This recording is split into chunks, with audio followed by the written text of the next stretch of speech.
Sudah berulang dengan saya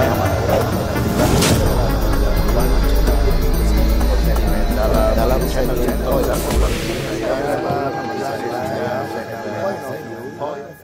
Bago dapat ulang dengan saya Amin Abdullah atau dikenal juga dengan Muhammad Amin di channel YouTube Musik Itu Politik, terutama di segmen Point of View. Dan kali ini kita akan membicarakan tentang riset pasar ekonomi kreatif pada masyarakat urban.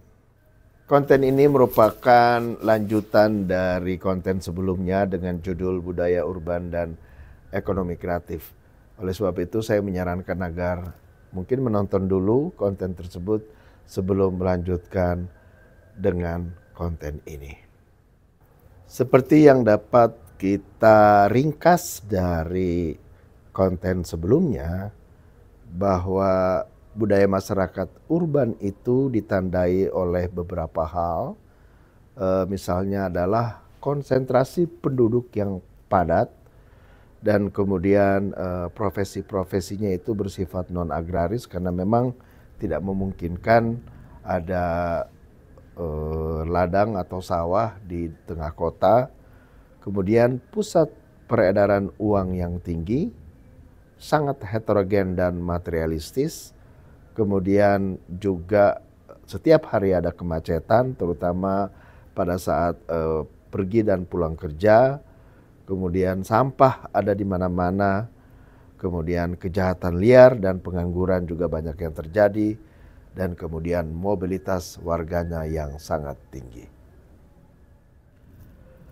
Masyarakat urban yang padat dan kemudian perputaran uang yang tinggi itu merupakan tentu saja sebagai pasar yang potensial sebagai target market. Oleh karena itu perlu riset agar pasar dapat mengerti produk teman-teman yang bergerak di bidang ekonomi kreatif, baik produk maupun jasa, dan sebaliknya kita itu mengerti sebenarnya perspektif pasar itu seperti apa. Hal ini perlu dilakukan agar kita mencegah masuk pada pasar yang tidak relevan. Nah, identifikasi market itu biasanya berdasarkan demografis. Misalnya berdasarkan usia, jenis kelamin, gender, income, berapa besar pendapatan, dan kemudian occupation atau jabatannya apa, terus kemudian pekerjaannya apa, dan kemudian titles atau tingkat pendidikan. Ini yang disebut dengan demografis. Nah, ada juga riset pasar itu atau riset target market itu berdasarkan geografis. Di kota mana, di negara mana, di provinsi mana, di kerajaan mana kalau memang dia berbentuk kerajaan, di kabupaten mana, kecamatan apa, desa apa, kelurahan apa, bahkan sampai tetangga. Kemudian yang ketiga adalah psikografis atau target market yang kita identifikasi berdasarkan nilai yang mereka anut, sikap yang mereka lakukan, kemudian gaya hidup, kemudian kepercayaan, organisasi, dan pandangan politik. Dan saya ingin menambahkan dengan teknografik atau tingkat sarana dan kemampuan sebuah komunitas dalam sebuah wilayah dalam menggunakan teknologi dan terutama saat ini teknologi digital.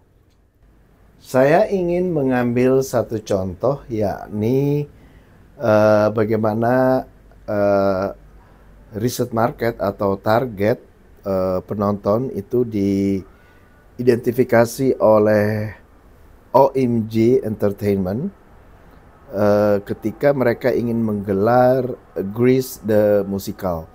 Jadi Grease the Musical ini adalah sebuah pertunjukan teater musikal yang basisnya itu adalah sebuah naskah yang ditulis tahun 1950-an dan sempat terkenal di tahun 70-an ketika kemudian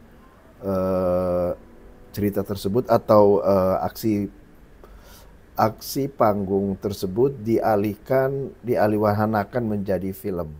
Saya ingin mencontohkan bagaimana identifikasi penonton berdasarkan beberapa hal yang saya sebutkan tadi dengan contoh kasus pada pertunjukan Grease the Musical, sebuah musikal teater itu yang pernah top dengan film yang dibintangi oleh John Travolta dan Olivia Newton-John, yang awalnya itu sesungguhnya adalah sebuah teater musikal tahun 1950-an tentang kehidupan cinta dua orang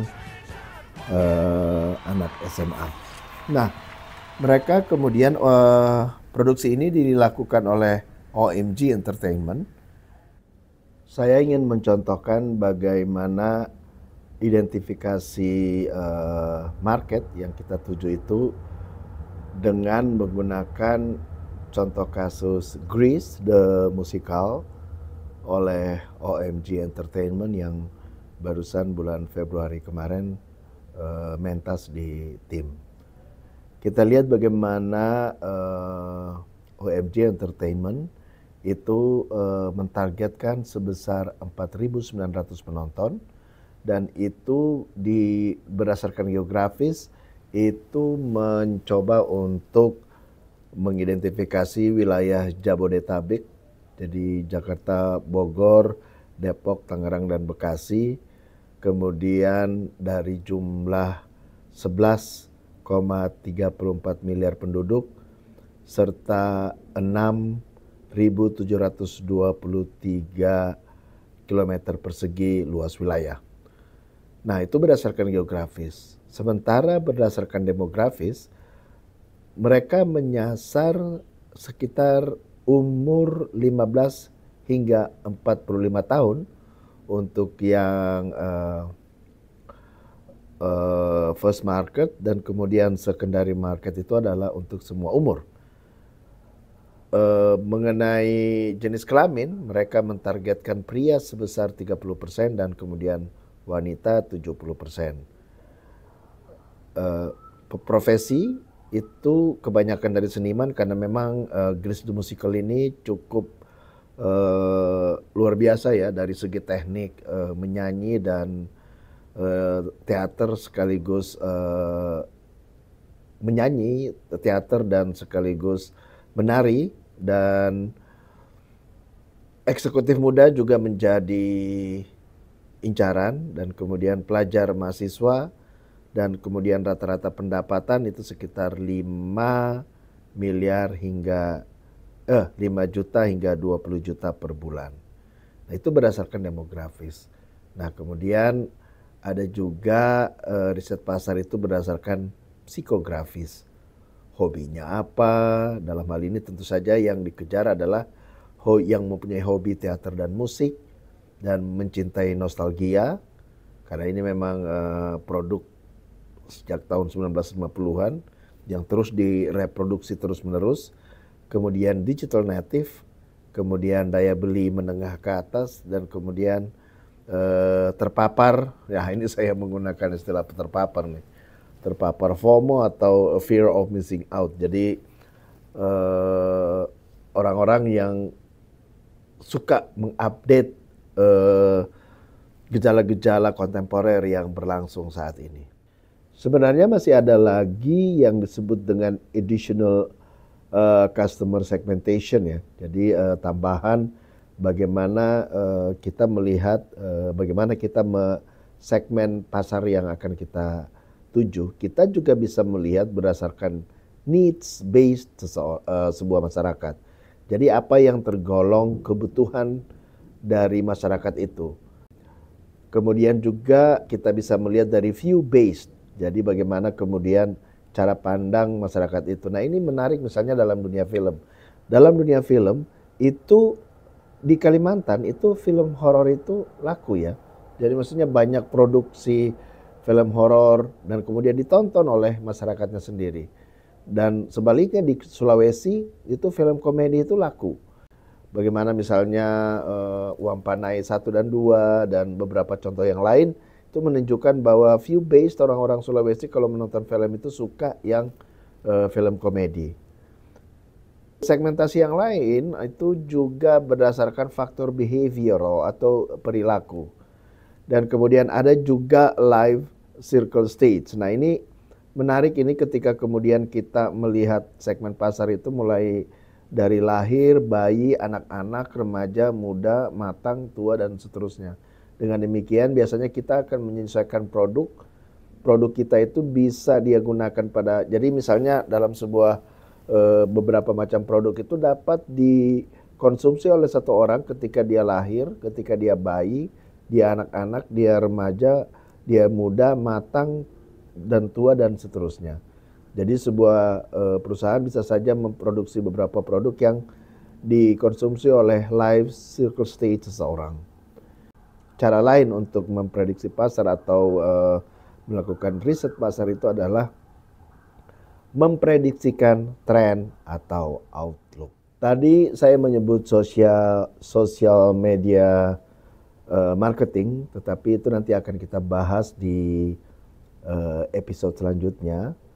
Namun yang ingin saya katakan saat ini kaitannya dengan masyarakat urban adalah bagaimana penetrasi teknologi digital itu dan kemudian dikaitkan dengan salah satu ciri dari masyarakat dari perkotaan itu adalah kemacetan. Kita lihat sumber dari InVenture bulan September tahun 2024. Jadi how are people adjusting their spending habits in 2025? Itu menyebutkan bahwa 9% itu masyarakat itu 9% itu akan menonton konser-konser atau gigs yang gratis ya. Yang seperti contohnya kalau di Jakarta itu di Sarina dan di Blok M, dan tentu biasanya kalau di daerah-daerah itu banyak menonton yang misalnya ada hari ulang tahun provinsi atau kabupaten. Kemudian 10% itu akan berlangganan OTT. Jadi ada perpindahan 10% itu lebih menonton OTT, misalnya Netflix, Viu, video, dan membatasi untuk keluar rumah. Jadi itu akan ada perpindahan. Terus kemudian 19% itu membudayakan thrifting atau belanja fashion bekas daripada beli baru. Dan kemudian ini yang juga menarik bahwa 29% itu akan beralih ke YouTube gratis dan even daripada OTT yang saya sebutkan tadi.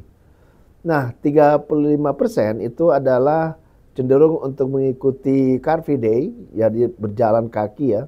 Kalau macam di Jakarta itu di Jalan Tamrin, daripada kemudian masyarakat itu ikut game atau olahraga yang berbayar. Karena kalau memang di Car Free Day itu tidak berbayar, tetapi ya banyak juga sih kita yang singgah untuk makan karena memang banyak sekali orang jual makanan di sana.